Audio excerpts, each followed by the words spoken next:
نحمدہ و نصلی و نسلم علی رسولہ الکریم۔ زکوٰۃ 4 چیزوں پہ ہوتی ہے: سونا، چاندی، نقدی اور مالی تجارت۔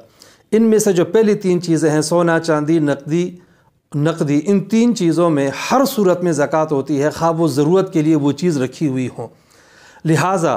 ضرورت کے لیے جو بھی رقم رکھی ہوئی ہوگی، ہر سال اس پہ زکوٰۃ فرض اور واجب ہوگی۔ چنانچہ کسی نے گھر خریدنے کے لیے رقم رکھی ہوئی لیکن ابھی تک گھر نہیں خریدا، اس دوران سال مکمل ہو گیا یا مقررہ تاریخ زکوٰۃ کی آ گئی تو وہ اس کی زکوٰۃ ادا کرے گا۔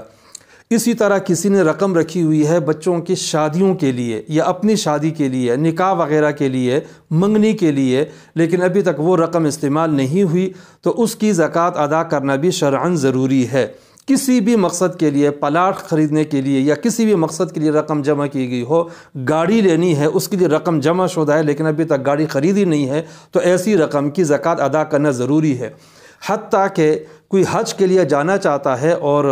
درخواست دی ہوئی ہے اور ساتھ رقم جمع کرا دی اور ابھی تک وہ رقم خرچ نہیں ہوئی، اس دوران اس کا سال مکمل ہو گیا تو وہ اس کی زکوٰۃ بھی ادا کرے گا۔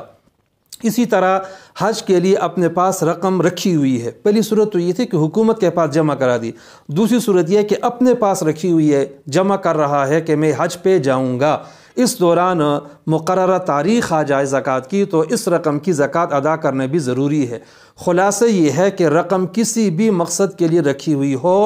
اور ضروری اشیاء کے لیے رکھی ہو، اس دوران سال مکمل ہو جائے یا مقررہ تاریخ آ جائے تو اس رقم کی زکوٰۃ ادا کرنا شرعاً ضروری ہے۔